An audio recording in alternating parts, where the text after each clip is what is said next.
What's going on, guys? Ryan O'Toole back here again, giving you guys another Blu-ray haul. If you guys are new here, feel free to click that subscribe button and that bell notification icon for more reviews, reactions, rankings, and more movie content. Welcome to another Blu-ray haul, guys. I'm shocked to say that because I usually don't post Blu-ray hauls consistently, but guys, September was literally the biggest month for physical media in a while. Like, so many new releases came out, so many exciting re-releases to 4K.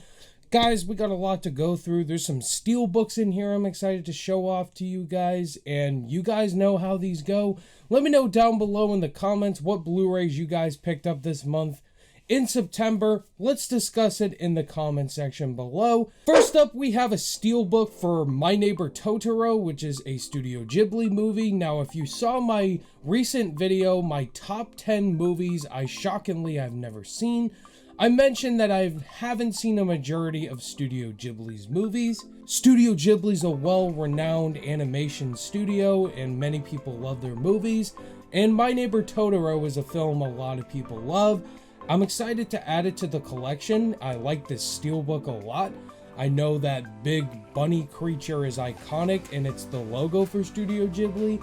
So I'm excited to give My Neighbor Totoro a watch sometime in the future. Next, I picked up Beetlejuice, an absolute classic from Michael Keaton, one of his more iconic roles, his villain portrayals. Tim Burton, just an iconic director, just his style fits perfectly for Beetlejuice, and working with Michael Keaton with Batman, just adding it in with Beetlejuice, just this is a classic everybody loves, I love.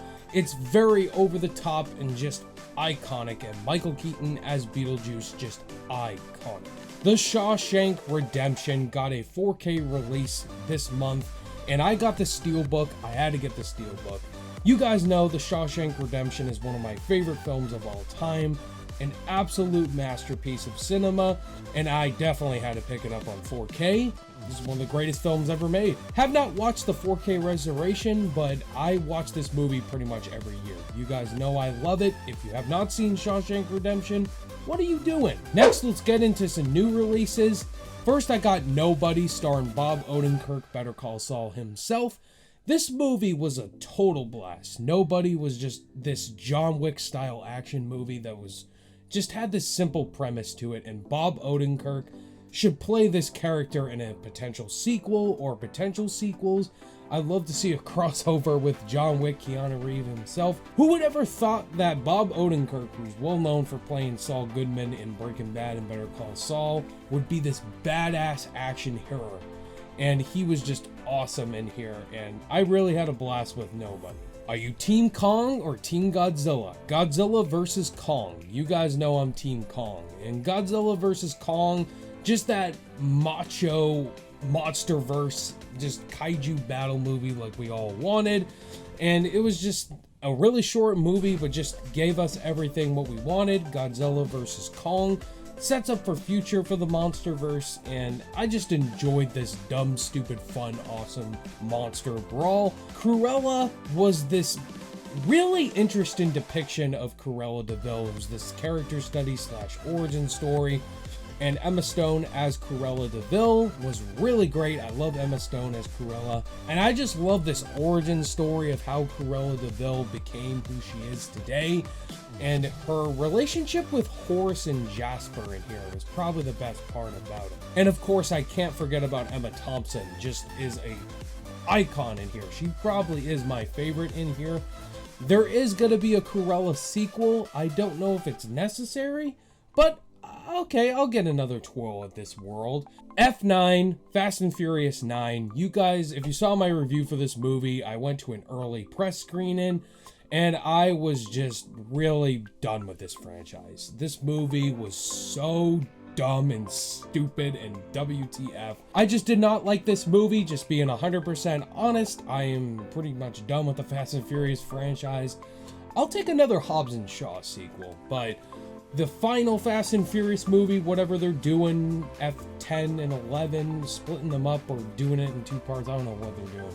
But I don't know what the hell was going on in this movie. John Cena as Dom Toretto's brother that was just really confusing. A lot of insane stuff happens in this movie, like, it's not a spoiler anymore. Tyrese Gibson and Ludacris in space, like, really? Unbreakable, the 4K Steelbook, one of the 4K re-releases in September. I love this Steelbook. It is absolutely beautiful. You got the purple and the blue on there. You guys know what I think of Unbreakable. It's one of my favorite films of all time. M. Night Shyamalan's best film, his masterpiece. And the world that was created in these characters, Samuel L. Jackson and Bruce Willis as David Dunn and Mr. Glass. Have not watched the 4K restoration. I'm sure it's amazing. And I cannot wait to revisit Unbreakable, because Unbreakable is one of the greatest films there is. Zack Snyder's Justice League is finally on physical media. Now we can take our Whedon cut of Justice League and throw it away. Now we have the true version of Justice League. This movie totally surprised me, guys. Whenever the Zack Snyder's Justice League movement began with Release the Snyder Cut, I wasn't on board the movement like everybody else was. But the more the hype got building up, I was like, okay, let's give Zack Snyder his version and tell his own Justice League movie, especially with all the dirty reports that's been going on with Joss Whedon. Did it need to be 4 hours long? No. But I thought this was a very good comic book movie. Definitely leagues and leagues better than the Whedon cut. My favorite movie of the year so far, In the Heights. In the Heights just is everything I wanted in a summer movie. And a musical. I'm gotten into In the Heights, and this movie is just so addicted. I know pretty much almost all the songs, and I just love the world of Washington Heights, Usnavi, Benny, Nina, and Vanessa. Like, all these characters are great. Finally, an MCU movie, Black Widow. I really like the steelbook for Black Widow. You got Yelena on the back and Black Widow herself on the front. I enjoyed Black Widow. It wasn't a great movie, but I'm just happy we finally got the Black Widow movie we've been waiting for since Phase 2. And, you know, you got ScarJo, but Florence Pugh steals this entire show as Yelena. You got David Harbour and Rachel Weisz. Taskmaster wasn't that great of a villain, if I'm being honest. But this movie, it is... Thank God this movie is out, because Black Widow finally got her solo film. And finally, my pickup of the month, it's gonna be a collection of 4K Steelbooks, the Indiana Jones 4K Steelbook collection. This came out in June. I finally got it, guys. This is the pickup of the month, easily. 4K Steelbooks for Raiders of the Lost Ark, Temple of Doom, Last Crusade, and Kingdom of the Crystal Skull. These movies are iconic, and this collection is amazing.